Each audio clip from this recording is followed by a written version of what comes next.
KPM.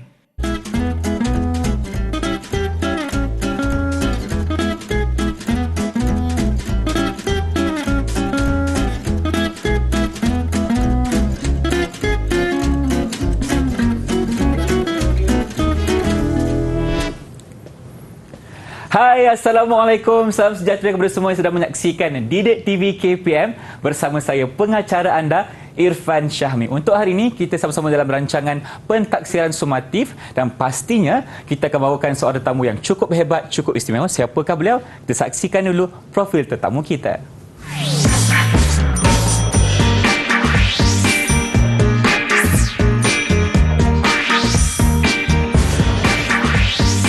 Baik, sekarang ni Irfan ingin persilakan tetamu kita pada hari ini, Dr. Ibrahim bin Muhammad Zain, Timbalan Pengarah Peperiksaan Kanan Kluster Produksi Lembaga Peperiksaan Kementerian Pendidikan Malaysia. Assalamualaikum Doktor, apa khabar? Waalaikumsalam Irfan, apa khabar baik? Sihat Alhamdulillah. Nampaknya Dr. Kacak bergaya bersama kita untuk pentaksiran sumatif episod kali ini.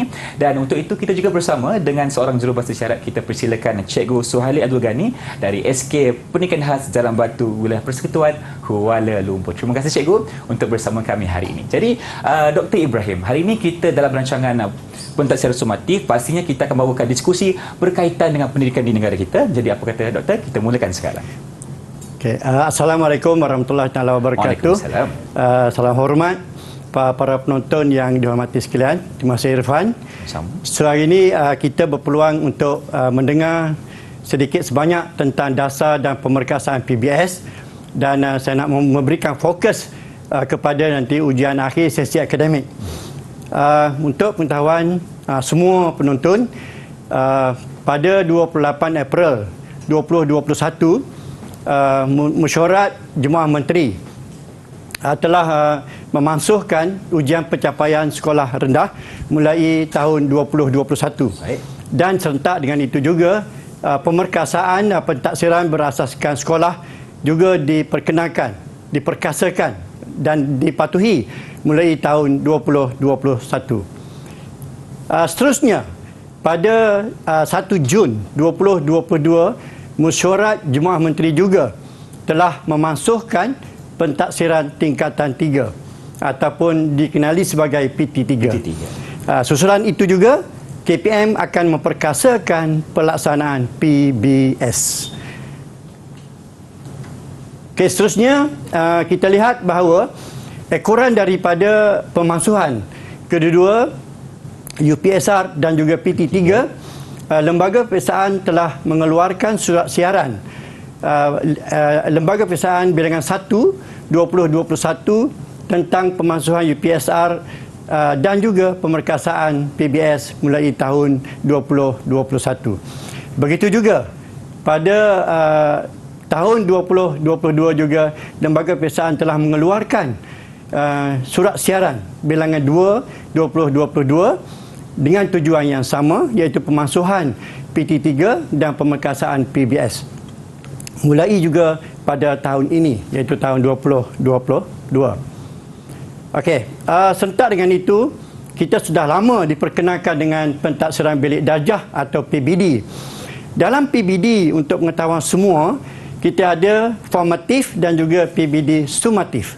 Okey, PBD formatif ada dua. Tuan-tuan dan puan, pentaksiran untuk pembelajaran ataupun kita kata sebagai assessment for learning.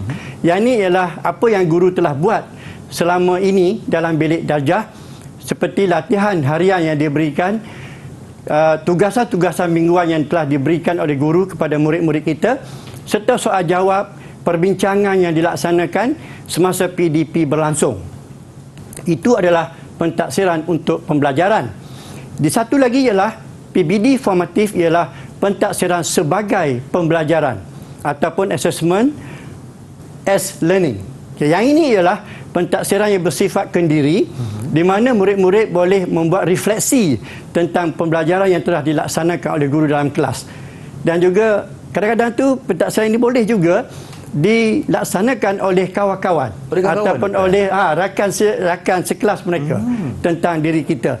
Sebab itu istilah pentaksiran itu agak luas, bukannya ujian atau peperiksaan. Okey, di satu sudut yang lain, PBD ada satu ialah tentang sumatif. Sumatif ialah pentaksiran tentang pembelajaran. Di mana yang ini ialah assessment of learning. Biasanya cikgu akan beri di akhir sesi pembelajaran ataupun di akhir sesuatu kurikulum itu telah tamat. Seperti ujian bulanan dan juga peperiksaan akhir tahun.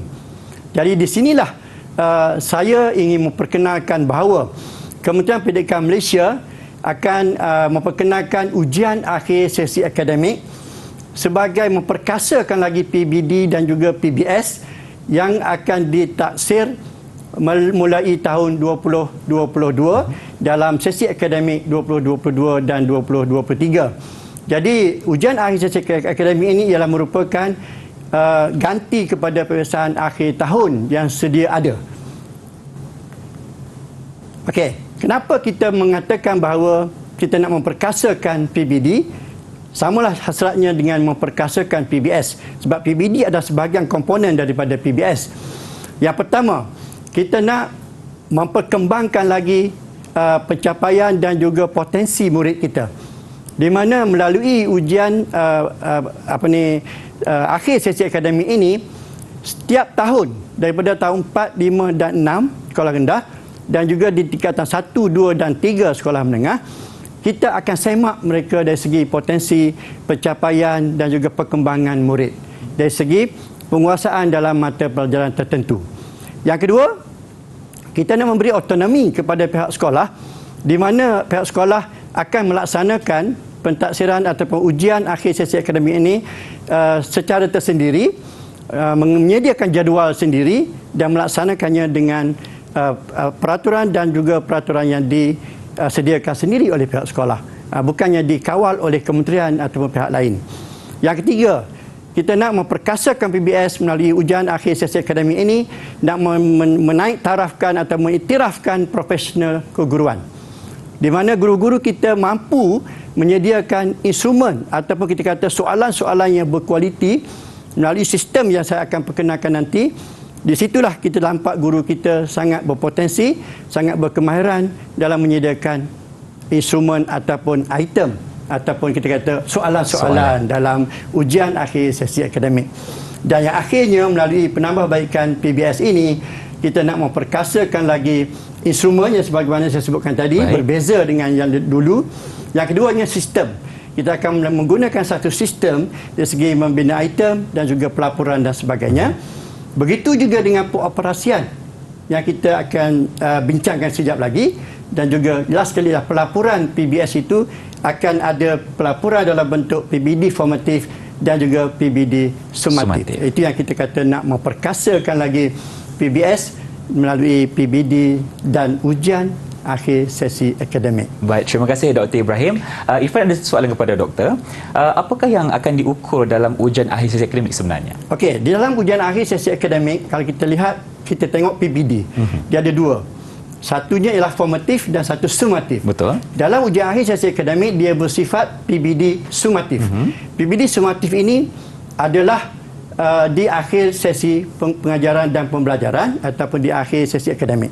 Apa yang diukur adalah kemahiran kognitif. Kognitif ataupun intelektual murid-murid sekolah itu. Bukannya dari segi tingkah laku, sikap, sasiah, itu sudah diukur semasa PBD formatif. Oh, baik. Jadi ada beza. Ada beza. Di sini kita di hujung pengajaran pembelajaran ataupun di hujung tahun, di hujung sesi akademik, yang diukur adalah pencapaian ataupun kognitif intelektual murid. Baik. Penguasaan mereka dalam mata pelajaran yang mereka belajar selama setahun. Itu yang diukur, Irfan. Okey.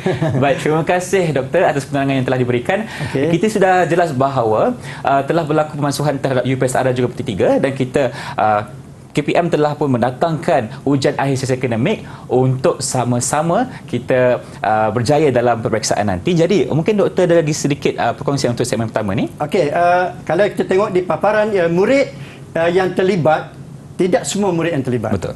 Itulah kalau kita kata kalau ujian ataupun dulu kita kata peperiksaan akhir tahun, semua murid terlibat. Tetapi untuk ujian akhir sesi akademik, sememangnya yang dikawal ataupun yang kita perkasakan adalah pada murid tahun 4, tahun 5 tahun 6. Okey, sekolah ataupun rendah. kita kata tahap dua. 2 di sekolah rendah.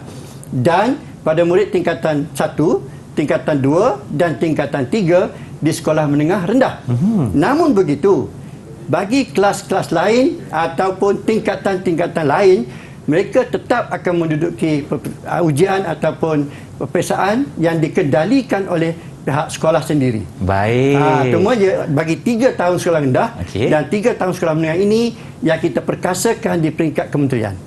Dan dilaksanakan juga bersama-sama dengan ujian-ujian lain di sekolah pada akhir tahun. Baik, terima kasih Doktor atas perkongsian telah diberikan. Sudah jelas di situ dan jadi kita ingin berhenti berehat seketika. Teruskan bersama kami tentunya dalam Didik TV KPM, Pentaksiran Sumatif.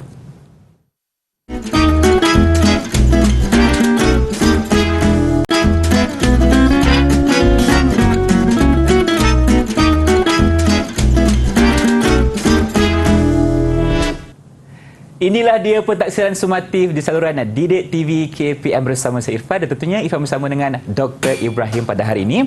Kita akan teruskan perbincangan dengan pengoperasian dan sistem penyediaan instrumen. Silakan Doktor. Terima kasih Irfan. Jadi kita teruskan perbincangan kita pada hari ini berkaitan dengan pengoperasian dan sistem penyediaan instrumen untuk ujian akhir sesi akademik. Okey, dalam penambahbaikan PBD Sumatif, sebagaimana yang saya jelaskan sebelum ini, kita ada pentaksiran yang berupa satu pentaksiran sumatif di akhir pada sesi akademik menggantikan peperiksaan akhir tahun sebelum ini.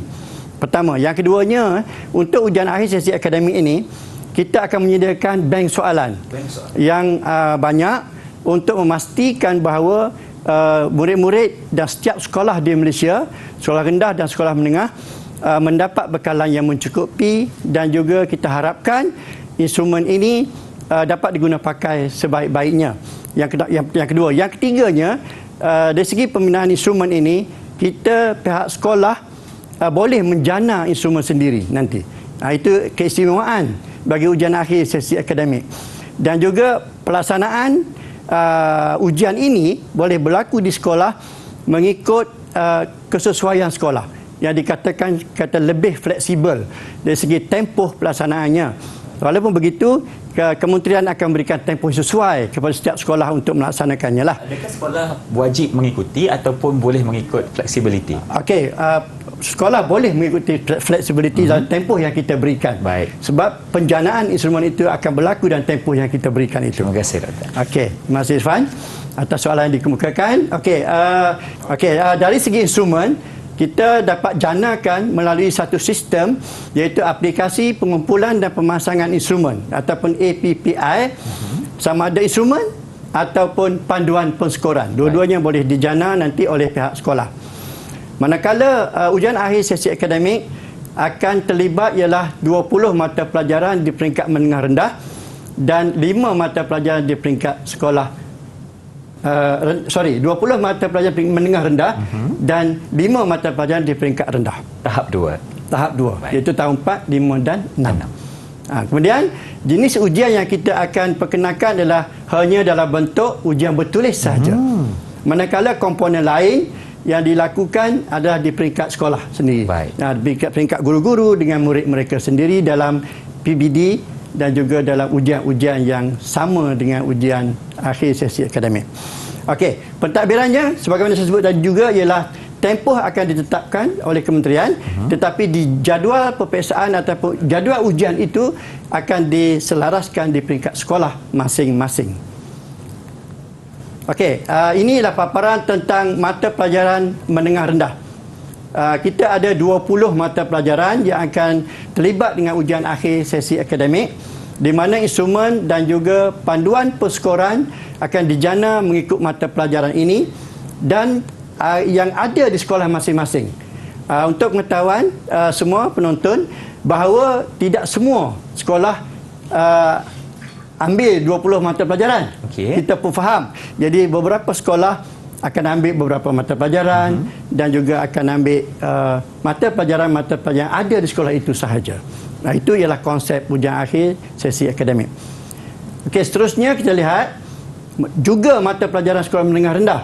Namun begitu, mata pelajaran ini contoh hifz Al-Quran itu akan ditaksir oleh pihak sekolah masing-masing dalam pentaksiran mereka di sekolah.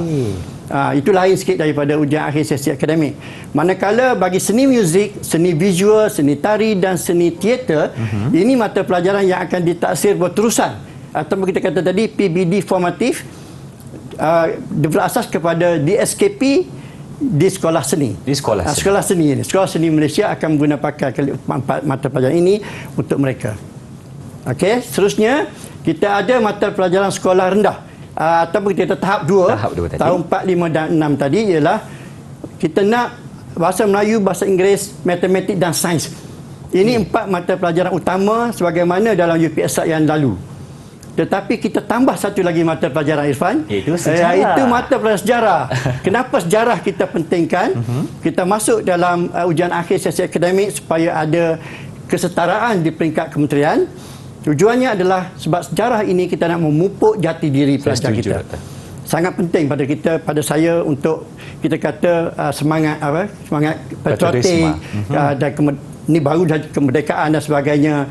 Dan mata pelajaran ini adalah wajib lulus di peringkat SPM. Kelak mereka akan naik ke tingkat sekolah menengah dan sekolah menengah atas mengambil mata pelajaran sejarah dalam peperiksaan SPM. So kita prepare murid kita daripada peringkat awal lagi dari segi mata pelajaran yang penting ini.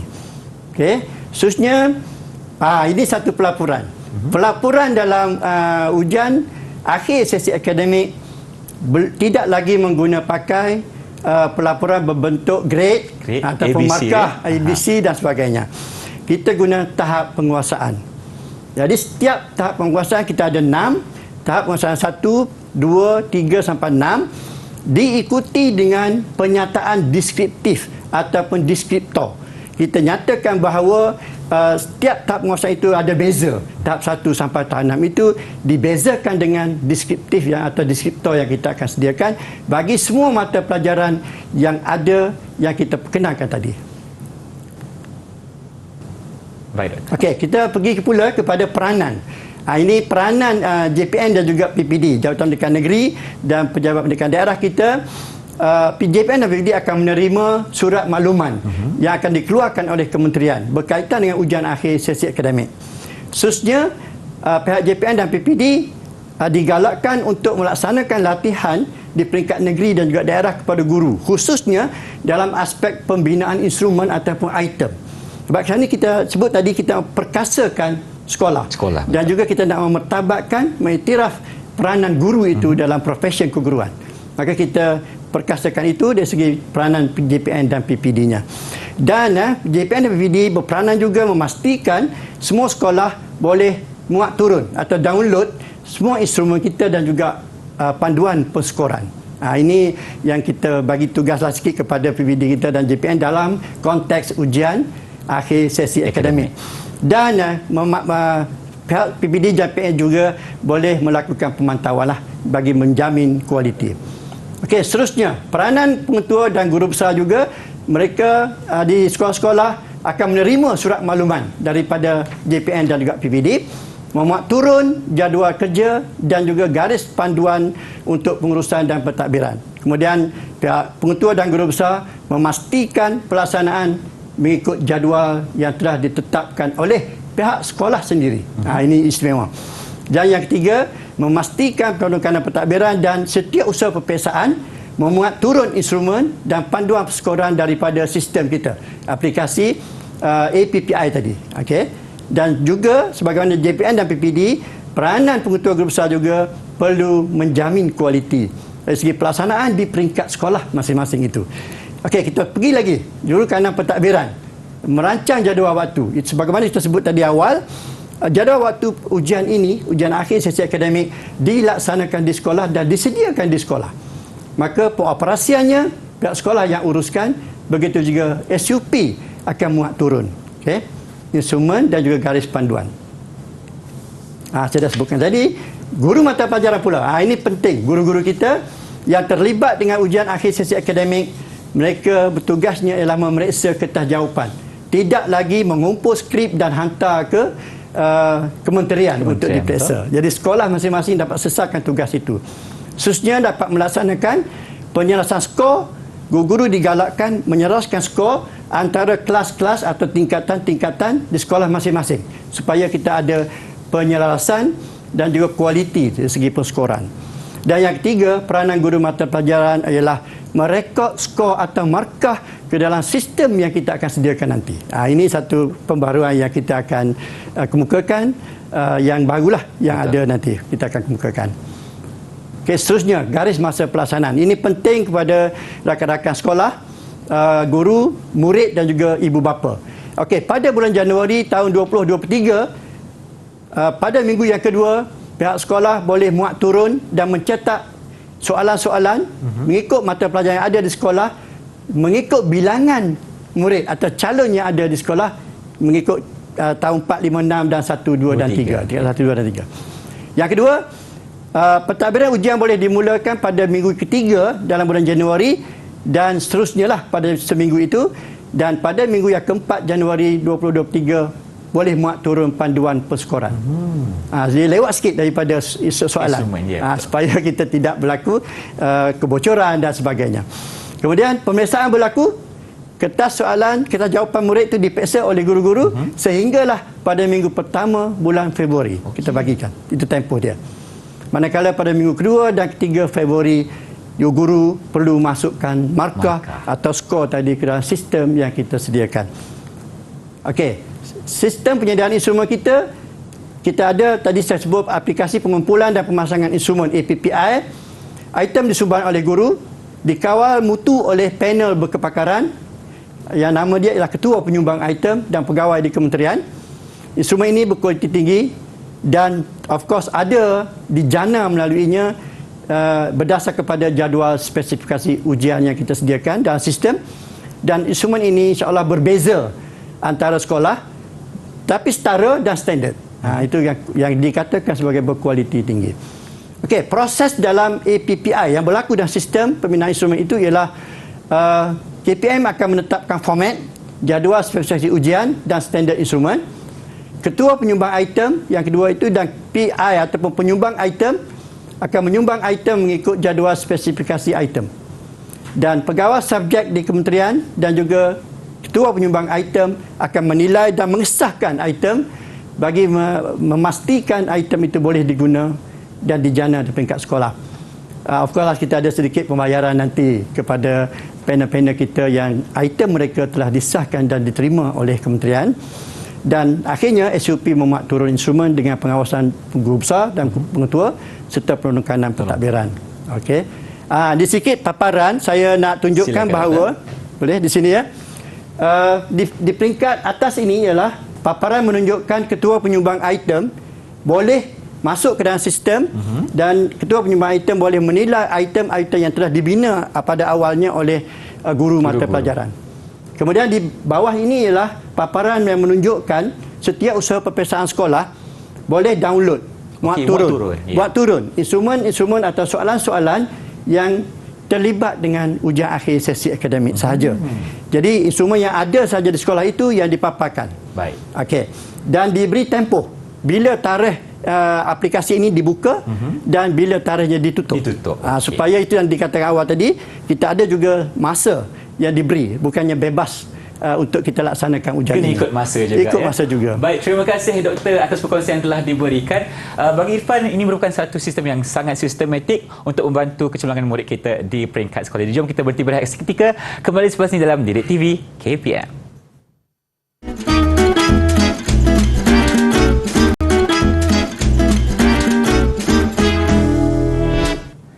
Bersama kami dalam pentaksiran sumatif Didik TV KPM Dr. Ibrahim. Untuk segmen kali ini, apa pula diskusi kita? Okey, saya akan bincangkan tentang pentaksiran alternatif pendidikan rendah, iaitu PAPR. Sebagaimana yang kita sedia maklum, mungkin penonton sudah mendengar tentang pendidikan alternatif sekolah menengah. Betul. Sekarang kita ada pendidikan alternatif, pentaksiran alternatif pendidikan rendah pula. Di mana kita tidak akan tinggalkan murid-murid sekolah rendah yang berkeperluan khas ini, di mana pentaksiran ini atau kita kata PAPR ini merupakan satu bentuk pentaksiran alternatif bagi murid berkeperluan pendidikan khas MBPK yang mengikuti kurikulum standard sekolah rendah pendidikan khas kita di seluruh negara. Kemudian tujuannya ialah pertamanya kita nak melihat tahap kebolehan MBPK kita di sekolah rendah untuk persediaan pembelajaran mereka ke sekolah menengah. Yang pertama. Yang kedua, kita nak mengenal pasti potensi dan juga kemahiran asas yang dimiliki oleh MBPK berdasarkan domain dan konstruk yang kita nak ukur. Okey, ini yang tujuannya. Ada dua tu yang paling besar lah. Jadi konsepnya, kita ada kurikulum standard sekolah rendah pendidikan khas, ada 7 di sana, ada kurikulumnya. Jadi penonton boleh lihat di sebelah kiri itu, dan kita ada 6 domain yang kita akan ukur berdasar kepada kurikulum tersebut, iaitu penguasaan diri, komunikasi, literasi, numerasi, kemahiran dan nilai. Okey, kita ada satu model era. Kalau para penonton sudah mendengar tentang PASM atau Pendidikan Alternatif Sekolah Menengah, dia menggunakan model yang hampir sama, iaitu environment, reaction, kemudian recognition dan acknowledgement. Di sini kita ada instrumen juga berbentuk tugasan, projek maupun aktiviti dan juga simulasi. Itu ialah instrumen kita yang bersepadu. Bersepadu bermaksud dia gabung antara kurikulum itu dan ada evidence yang dilihat oleh guru di sekolah. Kemudian adalah standard kebolehan yang saya akan jelaskan sekejap lagi. Baik. Daripada situ, kita letaklah skor yang sepatutnya. Pelaporan itu dalam bentuk potensi kemahiran dan tahap kebolehan yang mereka capai. Okey, seterusnya kita lihat konstruk. Ada 6 tersebut. Penguasaan diri, komunikasi, literasi, numerasi, kemahiran dan juga nilai. Di sini kita ada 24 kalau kita baca dalam table tersebut. Ada konstruknya, makan, minum dan seterusnya. Jadi kita lihat. Ini 24 konstruk yang ada dalam PAPR. Tetapi kalau kita lihat PSM, dia ada lebih banyak daripada ini. Okey, standard kebolehan yang saya sebutkan tadi, kita tengok dari segi menegak, kita ada peringkat tahap ilmu, tahap amal dan juga tahap adab. Kemudian di sebelah kiri ke kanan mendata daripada diri sendiri, keluarga dan juga masyarakat. Di mana kalau saya bagi satu contoh, pada tahap ilmu dan diri sendiri, murid berupaya mengetahui dan memahami perkara yang diukur dalam suatu konstruk di peringkat diri dia. Baik. Begitu juga kalau kita naik ke atas, macam mana murid itu berupaya melaksanakan, iaitu dia sudah mengamalkan. Dan pada peringkat adab, dia melaksanakan perkara yang diukur itu yang betul secara berterusan, so konsisten. Jadi nampaklah ada pemeringkatan dari segi ilmu, amal dan adab. Begitu juga kalau saya ambil satu contoh, juga di peringkat diri, dia dapat berupaya mengetahui dan memahami perkara yang diukur dalam suatu konstruk peringkat diri, dan di peringkat keluarga pula di persekitaran kelas dia, dan juga di dalam kalangan rakan sekelas, dan juga guru dan juga penyelia. Begitu juga di peringkat masyarakat. Masyarakat di sini, kita di sekolah rendah ni kita merujuk kepada persekitaran sekolah itu sendiri.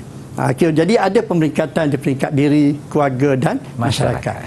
Ini contoh, Irfan dan semua penonton, bahawa aktiviti murid menghasilkan poster. Konstruknya ialah menulis sahaja. Murid MBPK, yang pertama kita lihat ilmu, dia dapat menyalin sahaja diri sendiri. Manakala di peringkat amal, diri sendirinya ialah menulis. Dan di peringkat adabnya, mereka sentiasa boleh menulis dan membina perkataan, frasan ataupun ayat untuk menyampaikan idea-idea. Jadi begitulah. Begitu juga kalau di peringkat keluarga, kan? Rakan sekelas ataupun guru ataupun penyelia. Dan di peringkat akhirnya, di peringkat masyarakat, mereka boleh sentiasa berupaya menulis, membina perkataan, frasa, ayat untuk warga. Itulah paling tinggi, Irfan. Baik. Iaitu di peringkat adab dan juga masyarakat. Yang saya baca tadi, iaitu murid berupaya menulis dan membina perkataan, frasa, ayat untuk menyampaikan idea bersama warga sekolah. Itu yang paling tinggilah. Okey, Doktor, terima kasih atas perkongsian yang telah diberikan. Jadi sepanjang 30 minit kita bersama, Doktor, mungkin Doktor boleh memberikan sedikit rumusan. Okey. Saya suka mengesyorkan kepada guru-guru kita, kepada warga sekolah, kepada murid-murid, hatta kepada ibu bapa juga di luar sana, ujian akhir sesi akademik ini merupakan satu pendekatan baru, tapi bukan perkara baru pun, cuma pendekatan baru daripada peperiksaan akhir tahun kepada ujian akhir sesi akademik. Tujuannya adalah kita nak memperkasakan potensi murid. Daripada tahun 4, kelemahan murid akan naik ke tahun 5, dapat diberikan intervensi ataupun diberikan penambahbaikan oleh guru-guru seterusnya. Begitu juga daripada tahun 5 ke tahun 6. Dan daripada tahun tingkatan 1 kepada tingkatan 2 dan ke tingkatan 3 yang akhirnya mereka cukup berkemahiran, berpotensi dalam mata pelajaran mereka untuk mengambil SPM yang menjadi target yang paling jauh. Paling jauh di peringkat sekolah. Yang paling penting dan jauh. Terima kasih Doktor atas segala perkongsian telah diberikan. Kita mengharapkan dengan penilaian kepada ujian akhir akademik ini membantu murid untuk terus cemerlang, gemilang dan terbilang dalam peperiksaan. Kita doakan itu dan kita berjumpa lagi insya-Allah kalau rezeki. Dengan itu hanya di TV KPM. Salam sejahtera.